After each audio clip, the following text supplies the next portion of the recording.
Hi friends, అందరికీ నమస్తే.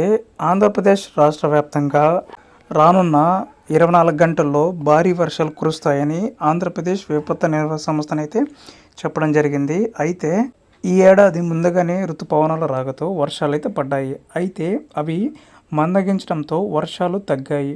ప్రారంభంలో వర్షాలు పడటంతో ఈ ఏడాది ఖరీఫ్ ఆశాజనకంగా ఉందని రైతులు ఆశించారు. విత్తనాలు కూడా చల్లుకున్నారు. అయితే క్రమేపీ వర్షాలు తగ్గుముఖం పడటంతో ఆందోళనకే గురవుతున్నారు. వర్షం కోసం ఆశగా ఎదురు చూస్తున్నారు. ఈ క్రమంలోనే అమరావతి వాతావరణ శాఖ ఏపీ ప్రజలకు చల్లటి కబురు చెప్పింది. రాబోయే 24 గంటల్లో రాష్ట్ర వ్యాప్తంగా భారీ వర్షాలు కురుస్తాయని తెలిపింది. దీంతో రైతులు ఆశకైతే ఎదురు చూస్తున్నారు. మే నెలలో చూసుకున్నట్లయితే ఏటా జూన్లో భారీగా వర్షాలు నమోదు కావడం పరిపాటిగా ఉంది.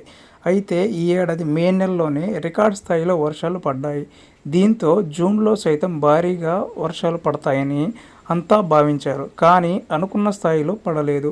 జూన్ నెలకు సంబంధించి చివరి వారంలో ఉన్నాము. అయితే ఈ రోజుతో పాటు అంటే రేపు కూడా వర్షాలు పడతాయని చెప్పడం జరిగింది.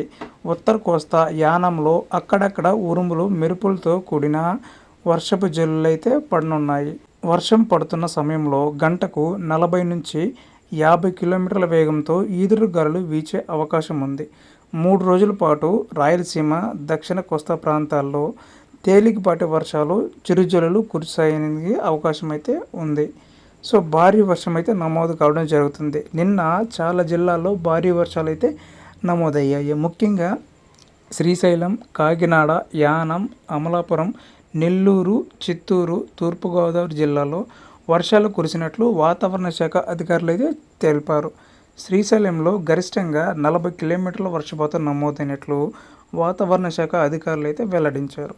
రాజమండ్రి, చిత్తూరు, అమలాపురంతో పాటుగా రాష్ట్ర వ్యాప్తంగా పలు ప్రాంతాల్లో వర్షపాతం నమోదైంది. రానున్న 24 గంటల్లో ఏపీలోని పలు జిల్లాల్లో వర్షాలు కురుస్తాయని వాతావరణ శాఖ చెప్పింది. మరోవైపు ఉరుములతో కూడిన వర్షం పడుతున్నట్లు నేపథ్యంలో ప్రజలు అప్రమత్తంగా ఉండాలని అయితే సూచిస్తున్నారు. సో ఇది ఫ్రెండ్స్, రానున్న రోజుల్లో అయితే ఆంధ్రప్రదేశ్లో భారీ వర్షాలు కురిసే అవకాశం ఉంది.